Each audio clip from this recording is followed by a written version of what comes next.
پاس کہہ دیں کہ اللہ اس غم پہ آپ کے اجر کو بڑھا دے، اور احسن عزاءک، اللہ آپ کو صبر کی توفیق دے اور میت کی مغفرت کرے. یہ الفاظ کہیں، تھوڑا ہاتھ رکھا، تسلی دی اور پتلی گلی سے نکل لیے بس. ہاں کھانے کا ٹائم تھا، بھوک لگ رہی تھی اور سفر بھی، گھر بھی قریب نہیں ہے. بعض دفعہ ہمارے ایک رشتہ دار کا ملیر میں انتقال ہو گیا، تو اب وہاں ملیر میں آدمی اتنی دور جائے، بھوک لگ رہی ہو، پھر ہم کفن دفن میں بھی تھے، جنازہ پڑھ کے دفن دے کے آئے، تو مجھے لگ رہا تھا اگلا جنازہ ہمارا ہوگا اگر ہمیں کھانا نہیں ملا. تو ان لوگوں نے، کہیں اڑوس پڑوس والوں نے جو بھی میت کے لواحقین آئے ہوئے تھے ان کے لیے کھانے کا انتظام کر لیا. تو یہ ضرورت ہے اس کا، میت والا کھانا یہ کھانا نہیں کہلائے گا. دور سے رشتہ دار آئے ہوئے ہوتے ہیں نا میت کو دفنانے کے لیے، تو میت کے گھر والوں کو نہیں چاہیے بلکہ اڑوس پڑوس والوں کو چاہیے ان دور کے رشتہ داروں کے لیے کھانا پکا دیں. یہ میت کے ایصال ثواب والا کھانا نہیں ہوتا، یہ کھانا ہوتا ہے جو اتنی دور سے بیچارے آئے ہوئے ہیں، ان کا کیا جرم ہے؟ انہوں نے تھوڑی مارا ہے کہ ان سے کھانا چھین رہے ہو آپ، وہ تو زندہ ہے نا، ان کو کھلاؤ، ٹھیک ہے نا. ایک بھاری آدمی کا انتقال ہو گیا تو کوئی اس کو کندھا ہی نہیں دے رہا، وہ بہت بیچارہ وزنی تھا، چارپائی اتنی بھاری تھی. تو اب وہ میت کا بیٹا کہتا ہے یار کندھا تو، جس کو بولتا ہے وہ کہتا ہے ہم نے تھوڑی مارا ہے، ہم نے تھوڑی مارا ہے جو ہم کندھا دلوا رہے ہیں بھائی. تو اب یہ ہوتا ہے کہ وہ بیچارے تعزیت کے لیے آئے، دور دور سے، کہیں جا نہیں سکتے، اتنا بڑا کراؤڈ کہیں ہوٹل میں بھی نہیں جا سکتا. تو اڑوس پڑوس کے ذمے ہے کہ وہ میت والوں کے کھانے کا بھی انتظام کریں اور ان کے جو ریلیٹیو ملنے کے لیے آئے ہوئے ہیں ان کے لیے کھانے کا بھی انتظام کریں. تو یہ اس میں کوئی حرج نہیں ہے. لیکن یہ جو تیجے 40ویں کے نام پہ یا میت کے ثواب، ایصال ثواب کے نام پہ جو دیگیں پک رہی ہوتی ہیں، یہ بدعت ہے. اس لیے کہ کھانا پکانا، کھانا کھلانا یہ خوشیوں کے موقع پہ ہے، یہ غموں کے موقع پہ نہیں ہے. کوئی سینس ہی نہیں بنتی اس کی. سمجھتے ہو کہ نہیں سمجھتے ہو؟ میں پھر سنا دوں، نئے نئے لوگ آتے ہیں، پرانا واقعہ ہے. بہت دفعہ ایک آدمی اسی طرح اس نے یہ بدعتیں چھوڑ دیں. اس کے ابا کا انتقال ہوا ایک تو میرا گلا بہت بیٹھ گیا یار. اس کے ابا کا انتقال ہوا، اس نے کہا نہ میں تیجا کروں گا نہ میں 40واں، میں لوگوں کو کھانا نہیں کھلاؤں گا. لوگوں نے فوراً کہہ دیا وہاں بڑا مر گیا مردود، نہ فاتحہ نہ درود، کوئی فاتحہ واتحہ دلوا نہیں رہا ہے، مردود. اس کو اتنے تانے دیے، یہ بیچارہ شرمندہ ہو گیا کہ یار چلو اب کرتا ہوں، کھلاتا ہوں. تیجے پہ اس نے سارے لوگوں کو اکٹھا کر لیا، چلو جی آ جاؤ بھائی. سب لوگ آ گئے. اس کو افسوس تھا اپنے باپ کے مرنے کا، غم بہت تھا اس کو. اس کا دل نہیں چاہ رہا تھا کہ لوگوں کو مرغا کھلائے. اب آپ کو پتا ہے تیجے پہ دال وال کوئی نہیں کھلاتا، پکتے مرغے ہی ہیں. اور عجیب بات ہے، تیجے 40ویں کا کھانا مزے کا بہت ہوتا ہے. ہم بچپن میں کھاتے تھے، اللہ معاف فرمائے، توبہ کر لی ہم نے، ہمیں اس وقت کیا صحیح غلط کا. ہمارے گھر میں کبھی نہیں ہوئے تیجے 40ویں کے کھانے. ہمارے والد صاحب تو بہت خلاف تھے ان چیزوں کے. والد بھی، دادی تو ہماری کھاتی نہیں تھیں مردوں کے کھانے. وہ کہتی پتہ نہیں یہ لوگوں کے پیٹ میں اترتے کیسے ہیں مردوں کے کھانے. تو مظاہر علوم سے تعلق تھا نا، دیوبند کا مدرسہ اور مظاہر علوم قریب قریب تھے، تو ان میں یہ اثرات آئے ہوئے تھے کہ تیجے 40ویں یہ کھانے نہیں کھانے ہیں. خیر ہم بچے تھے، ہم کنڈے بھی پھوڑے ہیں ہم نے، اللہ معاف فرمائے. کنڈے ہوتے ہیں نا، کنڈے، وہ بھی پھوڑے ہیں. ایک کنڈا مجھے یاد بھی ہے، جب میں پھوڑ رہا تھا، کھانا کھا رہا تھا، میں کہہ رہا تھا یہ کیا ہے، تو کسی نے کہا کنڈا ہے. ہمیں نہیں پتا تھا ہوتا کیا. ہم نے کہا کھا لو، بڑے ہو کے تحقیق کریں گے کہ کیا تھا یہ. اچھا خیر. تو اس نے کیا کیا، دیگ پکوا کے لوگوں کو بٹھا دیا، مرغے بوٹیاں ووٹیاں. لوگوں نے ایک دم لیگ پیس نکالے اور قریب جیسے ہی لے کر گئے ہیں، اس نے کہا 1 منٹ میری بات سن لو کائنڈلی ایک دفعہ. اس نے کہا جب یہ اکٹھے ہوئے ہیں، ان کو شرم نہیں آ رہی، کھائیں لیکن کچھ شرم تو دلاؤ نا ان کو. اس نے کہا ایک دن اسٹاپ. سب رک گئے نا، یہاں اسٹائل دیکھ رہے ہیں، یہاں کے رک گئے.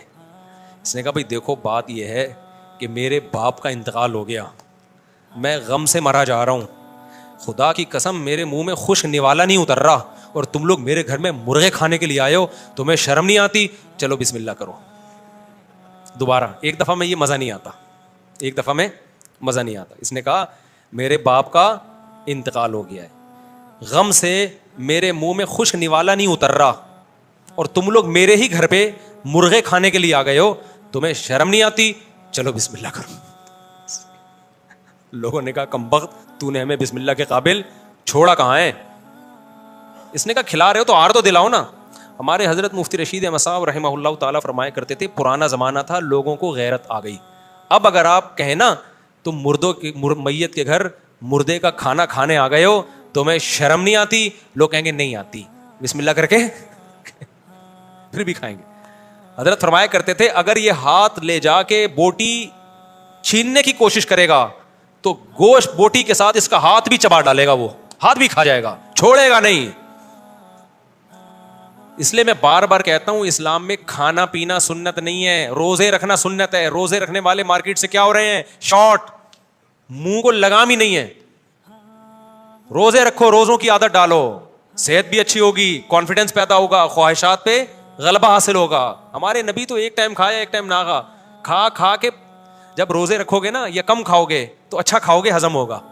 میں کل کسی کو, کوئی میرے پاس نوجوان آیا, لوگ مجھے سمجھتے ہیں میرے پاس صحت کی بہت ساری ٹپس ہیں, 4 شادیاں نا, سمجھتے پتہ نہیں کیا ٹپس ہیں یہ. کوئی ایسی ٹپس نہیں, نارمل کوئی پراٹھے پھوڑ رہے ہوتے ہیں بھائی ہم, لیکن بہرحال نالج تھوڑی بہت ڈاکٹروں کے ساتھ, حکیموں کے ساتھ اٹھ بیٹھ کے, دوستیاں تو سب سے ہی ہیں. تو کل ایک نوجوان آیا, کہنے لگا یار مفتی صاحب کوئی صحت کی ٹپس بتاؤ یار, کوئی خاندانی سی. میں نے کہا 4 انڈے ہاف بوائل روزانہ خوراک کا حصہ بنا لو. اس نے کہا 4 انڈے مفتی صاحب کون ہضم کرے گا؟ میں نے کہا جب کم کھاؤ گے نا تو 4 انڈے ہضم, ایک ٹائم پہ نہیں میں کہہ رہا 4 انڈے, صبح 2 انڈے کھا لیے اور 2 رات کو کھا لیے ہاف بوائل, اور دیسی انڈا کھاؤ تو زیادہ اچھا ہے. کہہ رہے ہضم نہیں ہوتا. میں نے کہا ہضم اس لیے نہیں ہو رہا کہ معدے میں اسپیس ہی نہیں ہے نا. سارے کھانچے کیا ہوتے ہیں, ہر چیز کی ایک اللہ نے لمٹ رکھی ہے, صلاحیت رکھی ہے.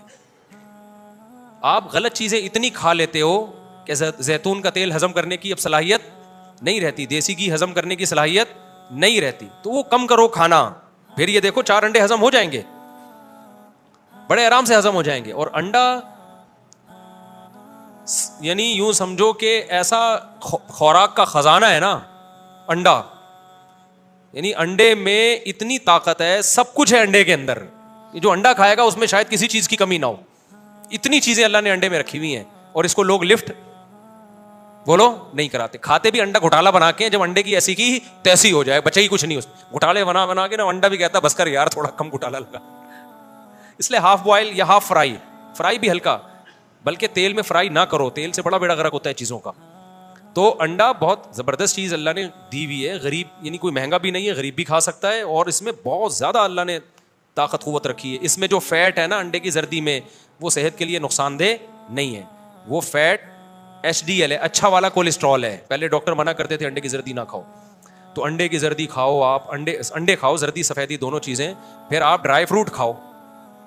لوگ فوراً کہتے ہیں ڈرائی فروٹ تو بہت مہنگا ہے. جو آپ پھوڑ رہے ہو نا صبح شام, جو خوراکیں بریانیاں اور نہاریاں, کبھی کبھار ہم بھی پھوڑ رہے ہوتے ہیں, پھوڑ لیں کوئی حرج نہیں ہے, روزانہ ڈیلی کا معمول اتنا کھانے کا نہ بنائیں. آپ پھوڑنے کے لیے ایک ٹائم رکھیں, 24 گھنٹے میں ایک ٹائم پھوڑنا ہے, باقی کھانا ہی نہیں ہے.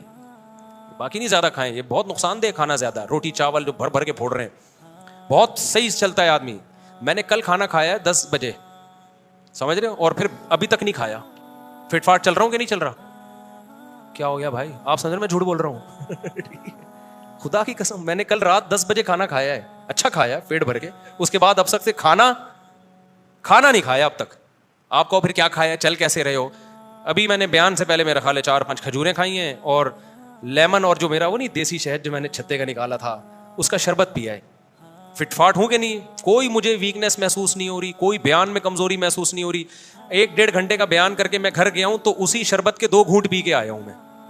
سمجھتے ہو کہ نہیں سمجھتے؟ نہیں سمجھ میں آئے گی, رہنے دو, پھوڑو طبیعت سے. ایک دن دھماکے کے ساتھ کیا ہو جاؤ گے, انتقال ہو جائے گا. انتقال تو ہمارا بھی ہو سکتا ہے, موت کا تو اللہ ہی جب جانے, بیٹھے بیٹھے اچھا بھلے صحت مند لوگ مر جاتے ہیں. لیکن اتنا کھانا اللہ کی قسم ہماری صحت کے لیے بالکل بھی ضروری نہیں ہے جتنا ہم کھا رہے ہیں. پرسوں میں کسی دعوت میں تھا, میں نے طبیعت سے پھوڑا نا, تو انہوں نے کہا مصعب آپ تو بہت کھا رہے ہو. میں نے کہا 24 گھنٹے میں اب کھایا میں نے, اب بتا زیادہ کھا رہا ہے کہ نہیں کھا رہا. خیر بہت کم کھایا. پھر تو آپ نے 24 گھنٹے تو نہیں, صبح ناشتہ کیا تھا میں نے, تو دوپہر نہیں کھایا تھا. تو اس لیے جب کم کھاؤ گے نا تو پھر اچھا ہضم, ورنہ آپ کھجوریں کھا کے دکھاؤ, ہضم کہاں ہوتی ہیں. شہد بھی ہضم نہیں ہوتا. لوگ شہد کھاتے ہیں سینے میں جلن شروع ہو جاتی ہے, اس لیے کہ پہلے آپ نے اتنا کچھ کھایا ہوا ہے کہ اب اچھی چیزوں کے لیے آپ نے اسپیس بولو نہیں چھوڑا. اب نہیں اچھی چیزیں ہضم ہوں گی آپ کو. اچھا اس میں ایک بات یہ ہے, ڈرائی فروٹ, بادام, پستہ, یہ بہت ہی خاندانی چیزیں ہیں. اینٹی ایجنگ ان میں ایلیمنٹ ہوتے ہیں جو آپ کو جوان رکھتے ہیں, دیر تک صحت اچھی رکھتے ہیں. لیکن اب بادام کس وقت کھائے؟ آپ نے صبح 2 پراٹھے کھا لیے, اب بادام کچھ نہیں, اب بادام بگاڑے گا آپ کو جا کے, اس کی جگہ ہی نہیں ہے بھائی. یہ بہت دیر سے ہضم ہونے والی چیزیں, اخروٹ, بادام, پستے کس وقت کھائے گا؟ تو اسپیس چھوڑے گا تو کھائے گا نا. یعنی وہ کچھ معدہ ہر وقت ہی بھرا رہتا ہے تو پھر چائے پی لے گا, تو یہ نہیں ہوتا پھر ایسے نہیں, پھر جیسے چل رہے ہو پھر یہ بادام باتیں چھوڑ دو اس کی. تو وہ میرے پاس آئے گا, اس سے صحت کی چیزیں بتائیں, میں نے کہا نہیں بتاؤں گا میں, کوئی فائدہ نہیں ہے بتانے کا, کیونکہ پھر کسی کا تیجا آ جائے گا تو وہاں چلا جائے گا, وہاں بریانی پھوڑ دی, پھر کسی کا 40واں آ رہا ہوگا, ہر شخص کا کہیں نہ کہیں تیجا بھی آ رہا ہے اور 40واں بھی آ رہا ہے, پھر نئی میتیں بھی مارکیٹ میں آ رہی ہیں, تو تیجے 40 میں پھر ادھر سے بریانی, ادھر سے کوفتے, ادھر سے فلانا, ادھر سے ڈمکانا, یہ آ گیا وہ آ گیا, ہوتے ہوتے بے دن. تو بادام پستوں کے لیے, انڈے کے لیے, ایک انڈا بھی تمہارے اگر ہضم ہو رہا ہے نا تو یہ معجزہ ہے بھائی.